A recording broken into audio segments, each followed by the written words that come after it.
Dans cette vidéo, on va voir ensemble comment faire du freelancing en 5 étapes. C'est parti. La première étape, ça va être de trouver des idées de services. Alors ça va être un petit peu différent si tu es sur une plateforme comme malte.fr par exemple, où là tu vas vraiment créer un profil avec tes compétences et les gens, les entreprises vont te contacter par rapport à tes compétences. Par exemple, bonjour, j'ai besoin d'un développeur Ruby, voici mon projet, faites-moi un devis par rapport à ça. Et là tu vas envoyer le devis par rapport au projet du client et après ça va se faire ou ça va pas se faire. En revanche, si tu vends sur Fiverr, 5euros.com, befreelancer.com ou même ton propre site, bah là ça va être un petit peu différent, tu vas vraiment devoir créer des services, dire voilà, je fais ça, pour tel prix, et après les gens achètent ou n'achètent pas. Donc là c'est vraiment ce que je te montre dans la formation, je te montre vraiment à trouver des services et après les mettre en place, on en parlera juste après, mais vraiment la première étape ça va être de trouver des services. Deuxième étape, ça va être de définir son prix. Pour certains, c'est vraiment un gros blocage, et ça c'est important de bien savoir définir son prix par rapport à son métier, par rapport à ses compétences, par rapport à la valeur qu'on apporte au client, et donc tout ça, voilà, on l'apprend dans la formation, mais même ça s'apprend aussi.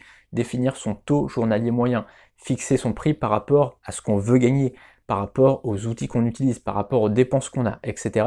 Tout ça, ça s'apprend, on peut apprendre à bien fixer son prix, c'est très important parce que comme je te le disais, c'est un blocage pour beaucoup de gens. Il y a beaucoup de gens, soit qui sont bloqués et qui donc n'arrivent pas à passer outre ça, ou alors qui vendent beaucoup trop cher, ou alors à l'inverse, qui vendent pas assez cher. Et donc tout ça, c'est important parce que si on ne sait pas le faire, comme je te le disais, si on ne sait pas fixer son prix, soit on va se prostituer, finalement on va vendre vraiment pour pas assez cher, soit à l'inverse on va vendre trop cher et donc on n'aura quasiment pas de clients, soit on fera pas assez de marge, etc. Enfin, tu vois, ça pose toujours des problèmes. Donc il faut vraiment bien savoir fixer son prix, bien savoir définir son tarif, et donc ça on l'apprend dans la formation.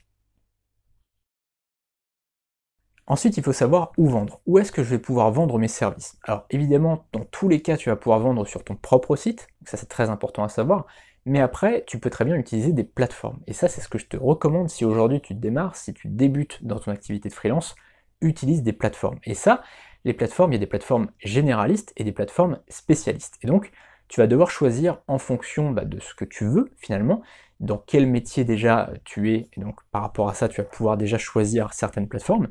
Et puis par rapport aux plateformes généralistes sur lesquelles j'ai envie d'aller et sur lesquelles je n'ai pas envie d'aller. Par exemple, si tu as envie d'aller sur une plateforme de microservices, tu vas avoir Fiverr, 5euros.com. Si tu as envie de vraiment faire des devis à des clients, là tu vas plus aller sur Malte, par exemple. Tu vois, c'est un peu différent en fonction de tes envies, en fonction de tes choix, et donc ça dépend finalement vraiment de ton modèle économique. Donc tout ça, c'est pareil, on le voit dans la formation, je te montre des dizaines de plateformes sur lesquelles tu peux vendre tes services.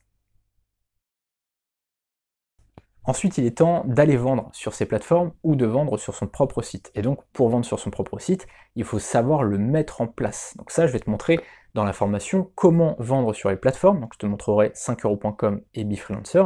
Et je te montrerai aussi comment créer ton propre site de A à Z. Je te montrerai tout vraiment du nom de domaine, vraiment de la réservation du nom de domaine, jusqu'au fait de pouvoir vendre tes services au prix que tu veux. Tu fixeras tes prix grâce à un logiciel qui est gratuit. Donc ça coûtera 72 € pour mettre en place ton site, puisque l'hébergement, ça coûte 72 € par an. D'accord? Donc ça, je tiens à te le dire, ça coûte 72 € par an pour créer son propre site. Ou alors tu pourras utiliser les plateformes, comme je te disais, 5euros.com ou befreelancer.com pour 0 €, puisque là, les plateformes se prennent une commission sur les ventes. Donc c'est absolument pas payant pour pouvoir mettre tes services en vente. Donc voilà, ça c'est après deux choses à prendre en compte, soit vendre sur des plateformes, soit vendre sur ton propre site. Mais en tout cas, dans tous les cas, je te montre comment faire, mais même si tu n'utilises pas la formation qui est juste en dessous, tu peux très bien le faire toi-même. Mais en tout cas, ça c'est vraiment la prochaine étape, c'est d'aller mettre tes services en vente, soit sur des plateformes, soit sur ton propre site. Et enfin, la cinquième étape, c'est quelque chose dont on ne parle jamais dans le milieu du freelancing, et pourtant c'est excessivement important, c'est de trouver des sources de revenus passifs. Alors qu'est-ce que c'est les sources de revenus passifs? C'est des choses que tu crées au début et qui te rapportent des revenus en automatique tous les jours ou tous les mois ou toutes les semaines, peu importe. Ça te rapporte en fait de l'argent sans rien faire. C'est-à-dire qu'en fait tu vas faire un travail au début et ensuite ça va te rapporter comme ça de l'argent en automatique. Par exemple, quand tu fais un logo, que tu mets en vente sur un site de template, finalement tu vas vendre un template de logo, et bien ce logo va se vendre en automatique tous les jours, toutes les semaines, tous les mois, peu importe, à fréquence régulière, et tu vas toucher des commissions comme ça récurrentes sans avoir à travailler à chaque fois. C'est-à-dire que tu travailles une première fois pour faire finalement ton projet de logo, et ensuite une fois que tu l'as fait une fois, bah, tu n'as pu y revenir et ça te rapporte des revenus récurrents. Donc ça, tu vois, c'est des revenus passifs, et on ne parle jamais de ça dans le milieu du freelancing. Finalement, les freelances ne parlent jamais de ça.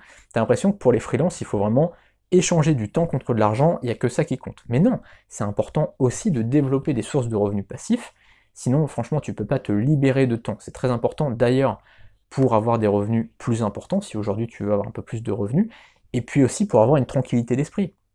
Si aujourd'hui tu gagnes, je sais pas, 500 euros, 1000 euros, 2000 euros, 3000 euros, voire plus en automatique tous les mois grâce à des revenus passifs, et bien là, tu as une tranquillité d'esprit, tu peux partir en vacances quand tu veux, tu es beaucoup plus libre par rapport à ton business. Donc tu vois, c'est très important à côté de tes revenus actifs, c'est-à-dire le freelancing, c'est-à-dire tes services, quand tu rends service à un client, à côté de ça, c'est important d'avoir des sources de revenus passives à côté. Et donc tout ça, je te le montre dans la formation qui est juste en dessous, je te montre plein d'exemples de revenus passifs, et d'ailleurs on aura l'occasion d'en parler dans la formation, on trouvera au fur et à mesure d'autres techniques pour avoir des sources de revenus passifs.